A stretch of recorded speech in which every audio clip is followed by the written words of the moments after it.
This is Scott Spears, and on May 16th, 2014, the most iconic female broadcaster of all time, Barbara Walters, is calling it a day in broadcast journalism after 53 years on television.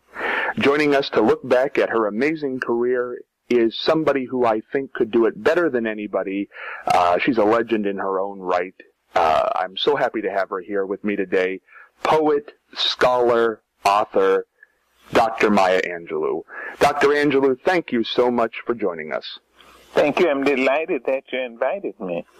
Well, I have to say, as I was saying before we went on the air, when Miss Walters decided she was going to retire, I wanted to talk to somebody who I thought could put it in proper perspective, in accordance with women, especially what she's done. Well, I'm glad you invited me, and I'm glad you said what you said just now, the way you said it, because it gives me a chance to say what I believe, and that is, if an action or an act serves women, it also serves men. I think it helps men to be liberated from sometimes their own ignorance, their own, or it would help women to be liberated from the feeling that women are inferior, or just not quite men. Well, this is true. They're not quite men, thank the Lord, but they are women. And Miss Walters has taught us all a lesson about how a person handles a job well. And so she has taught men, whether the men were people we know, maybe they were relatives, maybe they were frenemies, maybe they were men who didn't believe in her. But she has taught us all.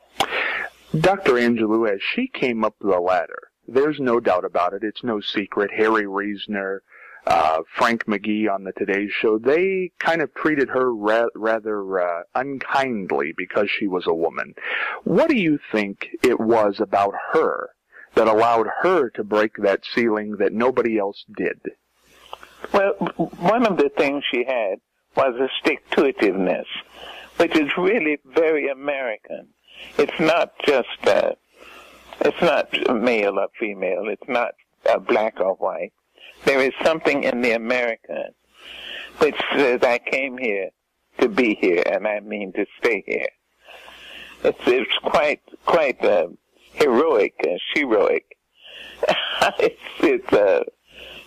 You can tell an American. You really can. And so when she was treated illy and shabbily by some of the men, she dug her heels in and said, I came here to stay. And she didn't, I'm happy to say, she didn't try to be as snarly as the men were, or if she was, we didn't see it. She just continued doing the best work she could do, and doing it on time. You know, Dr. Angelou, she could have been a woman who came in and broke those ceilings by being the first woman on television ever to be addressed as a co-host, which she was.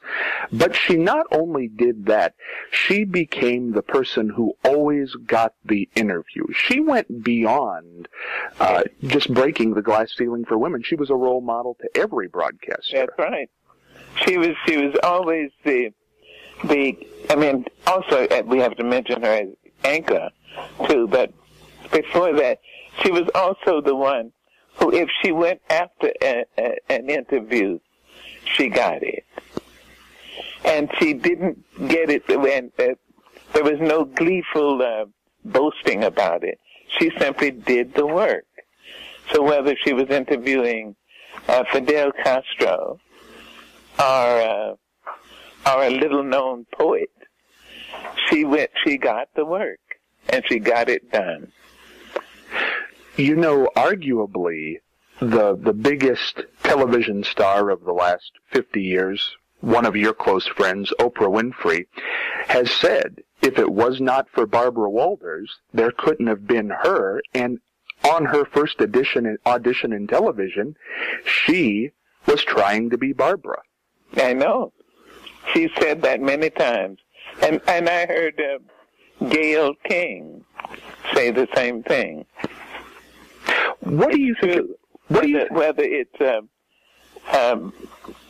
Katie Couric or this young woman, Wendy Williams, that whoever the female is, and many of the men, they have to look back and say thank you to Barbara Walters. Why do you think she's leaving? I think she's tired. I really do. I think that after a while, when the passion evaporates, when it disappears, it's time to say goodbye. And that doesn't mean that she's stopping. It means she's retiring from that. I doubt very much if Barbara Walters even knows how to stop. But whatever she will do, it will challenge her. She is a person who wants to be challenged and enjoys it and is up to it. It brings up an interesting fact. Barbara certainly has the financial wherewithal and abilities mentally to do anything she wants to do. But do you think this retirement will be a Johnny Carson retirement where we never see her on television again? Oh, absolutely not. Okay. Absolutely not. I expect her next week doing something. No. So she won't be leaving for good? I don't think so. I think we've got her because she's got us. I think you're exactly right. Absolutely. And I look forward to seeing what she's going to try next. You know, Dr. Angelou, we talk about this a lot in a lot of fields. We always say, who's going up on Mount Rushmore? And certainly in news, I think unarguably, Edward R. Murrow and Walter Cronkite go up there. Does Barbara Walters go up there? Absolutely. Absolutely. She goes up there along with Hugh Downs and Johnny Carson, all of them. Yes, each one took down some walls. They were like Joshua and the Battle of Jericho. With Barbara Walters, she really, there's a line that the lamb, ram, sheep horns began to blow, the trumpets began to sound. You could say Barbara began to talk on television and the walls came tumbling down. The walls of racism and ageism and sexism and sexism and all of those silly things. No.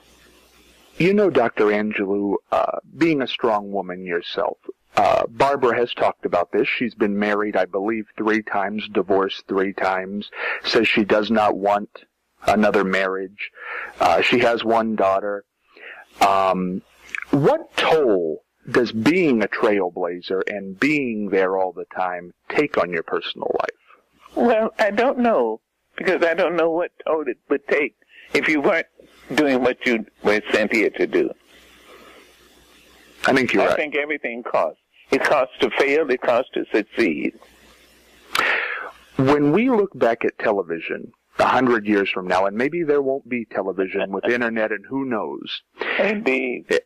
Barbara Walters, when that name comes up, even though we have Diane Sawyer, Katie Couric, so many others, what is history going to say about her? Well, that she came here to stay and proved it. And I want to. I think that it's impossible to mention any of those people without mentioning Oprah. Oh, absolutely, absolutely. In fact, to the point that she got her own channel. Indeed. Exactly. How will you remember Barbara Walters? When somebody says that name, when she's not on television every day anymore, when somebody says Barbara Walters, what do you think? I think about courage. She has enormous courage. Dr. Angelou, as I say, and I want to give you the final word here, because you're a prolific speaker, everybody knows that, and nothing was prepared here, but what would you say if Barbara Walters was sitting across from you right now? what would you say to her? Thank you. I would say thank you. Thank you, my dear.